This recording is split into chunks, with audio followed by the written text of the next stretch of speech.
los años 90, yo aún estaba en la universidad, en la Tadeo, en Bogotá, y por cosas de la vida, por un amigo, conocí un grupo cultural que hacía teatro. Tenían una asociación llamada Arte Joven, que hacían teatro, títere, bueno, actividades culturales. Y me gustó mucho ese ambiente y bueno, aunque yo no hice nada importante con ellos, sí, yo colaboraba muchas veces. Y conocí una persona que, bueno, empecé a hablar y fue como si la conociera de hace muchos años. Lo que nos unió a él y a mí fue que a él también le gustaba la música de Pet Shop Boys, New Order y Depeche Mode. Yo tenía música de ellos y él tenía música, pues, música que yo no tenía, sencillos, singles y cosas raras de estas bandas que, bueno, a mí me gustó. Una vez quedamos un sábado, me parece, en mi casa para comer algo. Preparamos algo de comer. Yo llevé 2 botellas de vino de manzana, lo más barato. Y llevé un paquete de 6 latas de cerveza. Él llevó carne, llevó como 2 bandejas de carne. Y empezamos a hablar. Y él me empieza pues a contar de que tenía un amigo que era soldado. Pero que él, ese soldado o militar, venía del futuro, venía en el año 2235, recuerdo muy bien. Y empieza a contarme que la Tierra en ese entonces iba a ser iba a cambiar geográficamente.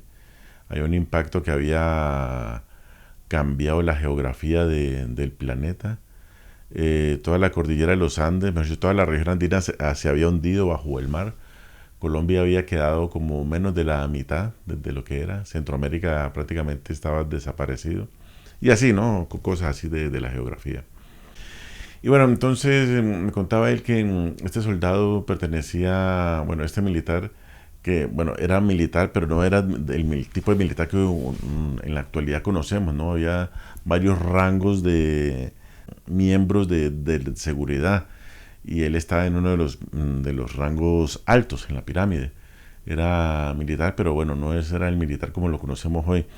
A él le habían encargado junto con su grupo en detener a un tipo que hacía experimentos genéticos con prisioneros que estaban en la luna. La luna no solo era una base no era una base espacial, una estación espacial, sino que era una cárcel de máxima seguridad para delincuentes extremadamente peligrosos de aquel entonces.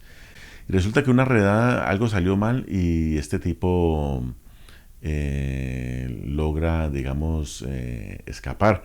Porque a última hora se dieron cuenta de que no solo hacía este tipo de experimentos, sino que estaba en algo más gordo. Había él creado un aparato o una forma de abrir un vórtice espaciotemporal para saltar en el tiempo. Y fue lo que sucedió. Medio de la persecución y de la balacera tan terrible que se formó en el momento en que iban a atrapar a este tipo, Ludwig Bismarck, se accionó pues el vórtice para saltar en el tiempo y logra escapar en una nave que le llamaban nave Águila, que era una nave como de 100 metros de largo, que bueno, tenía todo para sobrevivir. Logró saltar y este militar que lo estaba persiguiendo, pues se logró colar en ese vórtice. Y resulta que saltaron a la Santa Fe de Bogotá del año 1820 y pico. Como hubo una balacera, dañaron la nave Águila la nave grandota, el vehículo donde iba el militar también sufrió heridas, les tocó que hacer un aterrizaje de emergencia y no lograr huir del todo. No sabía, bueno, tenían dañados comunicación, tenían dañado, bueno, varios aparatos que no los dejaba, digamos, seguir viajando en estos vehículos, daños bastante graves.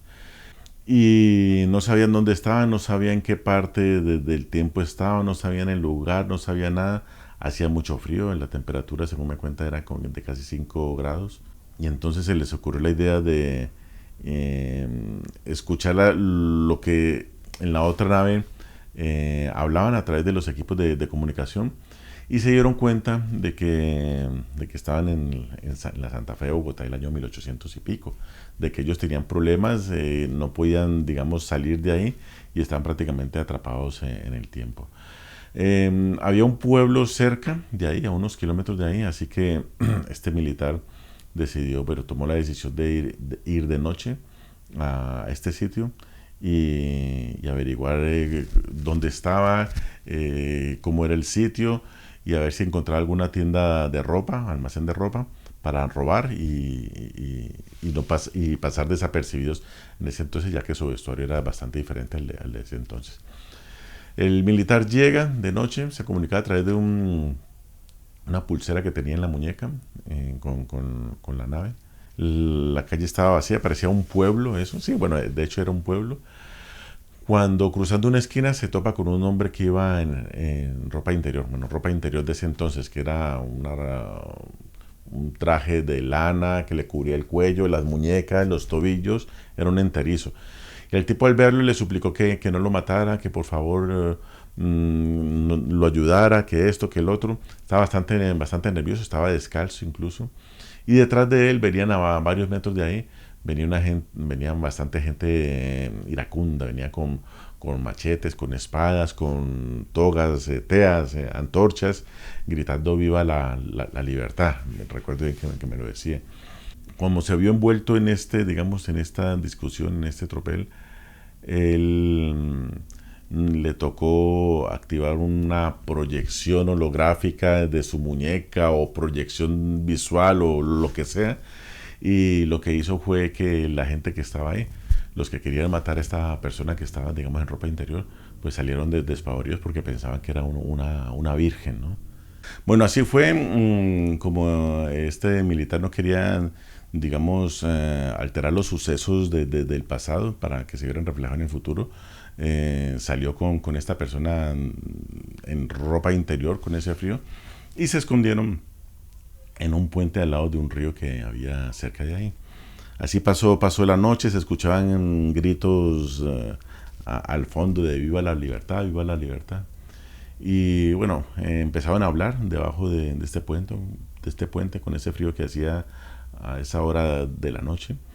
Y resulta que cuando el tipo en ropa interior se identifica, al militar se le erizó la piel y se preocupó bastante porque había un pacto, digamos, a nivel mundial o interplanetario de no alterar los hechos pasados, ¿no? ¿Se imaginan quién era este tipo que estaba en ropa interior? Si yo les digo que estaban en el barrio La Candelaria, un 25 de septiembre de 1828, ¿se imaginan quién era esta persona? Bueno, algunos que saben de historia lo sabrán.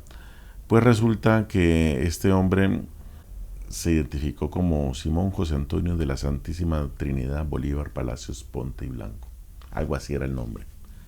Sí, era Simón Bolívar. Y bueno, cuando él supo el nombre, bueno, se puso bastante nervioso, preocupado. Muy de madrugada salieron, lo encontraron simpatizantes de Bolívar y lo rescataron. El militar y Bolívar, pues, digamos que entablaron más o menos una relación amistosa o qué sé yo. Bolívar estuvo muy agradecido con este militar.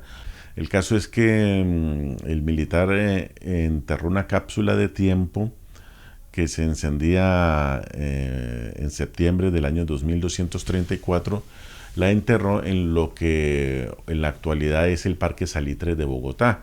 En ese entonces, en el año 2234, es una pirámide grande de casi 3 kilómetros de alto, en donde está la base de seguridad digamos, de Colombia, de lo que era en ese entonces Colombia, y se activaba, lanzaba una señal a algún aparato dentro de esa pirámide, que era, había un mensaje en el que decía dónde estaban ellos, qué había pasado, esto, lo otro. Ese mensaje se desenterró tarde, según me cuenta. Bueno, esto me lo contó él. Bueno, hay más cosas. Me lo contó él, bueno, durante toda una tarde. Nosotros hablábamos, me contaba un pedazo, después nos poníamos a hablar de música, después me seguía contando, así, toda una tarde, desde las 12 como hasta las 8 de la noche, más o menos. El caso es que como el militar tuvo un accidente Él creó unos globos con telas de seda, unos globos grandes para ser lanzados al aire y que lo vieran los compañeros de él, los que estaban, sí, sus otros compañeros que estaban en la nave, que estaba un poco malograda, ¿ya? Pero en aquel entonces, cuando yo estaba en la universidad, nosotros solíamos ir a museos, pero no al típico museo de siempre, sino a museos que yo ni sabía que existía. Fuimos a un museo que había, digamos, arreglado o donado, si no es la caja agraria, era, no me acuerdo, era de un banco que había dado dinero para remodelar ese museo. Y nos fuimos, eso quedaba detrás del Palacio de Nariño. Nos fuimos a este museo, los de la clase, habíamos como 8 en esa clase. Nos fuimos para ese museo y veo yo una pintura vieja. Y se veía como una plaza, a lo mejor sería la Plaza de Bolívar de ese entonces. Y se veían al fondo, se veían tres globos. Tres globos. Yo le pregunto a la guía, a alguien del museo, que esos globos qué significa, y ella me dice, no, esos no son globos, esos son nubes. Pero no eran nubes, porque había nubes en esa pintura que se diferenciaban de los globos que se veían allí en la pintura. Eso eran globos. Incluso se veían las cuerdas y ella insistía en que no, que eran nubes, nubes, nubes, nubes. Y me sorprendió tanto porque me acordé yo de la historia que me había contado mi amigo de los globos que había utilizado para ponerse en contacto. Se veían esos tres globos, no eran nubes, eran globos. Y lo que más me sorprendió es que una vez averiguando yo sobre la noche septembrina, me encuentro yo con información en un libro, en la Luis Ángel Arango, de que había una moneda que habían sacado tiempo después, como agradeciéndole al ángel de la guarda de Bolívar el que lo haya salvado. Esa moneda estaba en la casa de la moneda que quedaba una calle de ahí de la biblioteca. Me sorprendió tanto encontrar esa moneda porque la moneda tenía una inscripción en la que Bolívar le agradecía al ángel de la guarda. Y yo sé que el ángel de la guarda no era un ángel, era este militar que lo había accidentalmente conocido a él. Eso fue lo que pasó. Puede ser invención de mi amigo o no. Yo le creo la historia y hubo estos dos hechos, el de los globos y el de la moneda, que me hicieron a mí creer 100% de que esta historia podría haber sido real.